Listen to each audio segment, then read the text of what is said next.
నమస్తే అన్న అందరికీ నమస్కారం.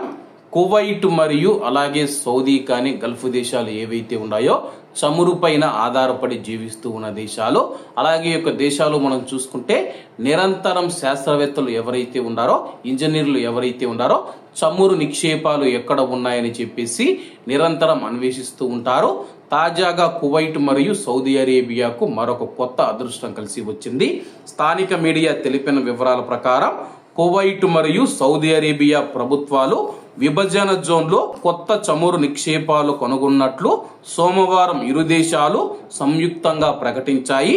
కువైట్ చమురు మంత్రిత్వ శాఖ పై విధంగా అయితే ప్రకటన చేయడం జరిగింది. కువైట్ మరియు సౌదీ అరేబియా భూభాగాల్లో మనం చూసుకుంటే కొత్త చమురు నిక్షేపాలు కనుగొనబడ్డాయని చెప్పేసి సౌదీ అరేబియా మరియు కువైట్ దేశ ప్రభుత్వాలు ఒఫ్రా పాయింట్ ఆపరేషన్ ఒఫ్రా క్షేత్రానికి 5 కిలోమీటర్ల ఉత్తరాన ఉన్న నార్త్ ఒఫ్రా వారా బర్గాన్ క్షేత్రంలో కొత్త చమురు నిక్షేపాలు కనుగొన్నామని చెప్పేసి కువైట్ చమురు మంత్రిత్వ శాఖ ఒక ప్రకటనలో తేలింది. అలాగే మనం చూసుకుంటే ప్రస్తుతం తాజాగా కనుగొన్న చమురు నిక్షేపాలు ఏవైతే ఉన్నాయో ప్రతిరోజు 500 బ్యారెళ్లకు పైగా మనం చూసుకుంటే ఉత్పత్తి జరుగుతూ ఉందని చెప్పేసి రాబోయే రోజుల్లో ఈ యొక్క ఉత్పత్తి పెరిగే అవకాశం ఉంది. ప్రస్తుతం కనుగొన్న చమురు నిక్షేపాల నుంచి ప్రతిరోజు 500 బ్యారెళ్ల చమురు నిక్షేపాలు అయితే వెలికి తీయనున్నారు.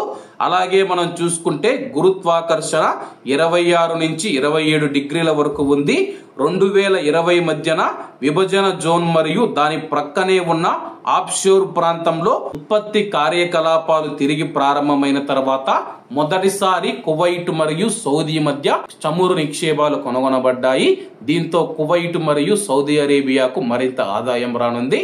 కాబట్టి అందరూ బాగుండాలి, అందులో మనం ఉండాలి. అందరికీ నమస్తే అన్న, జై హింద్.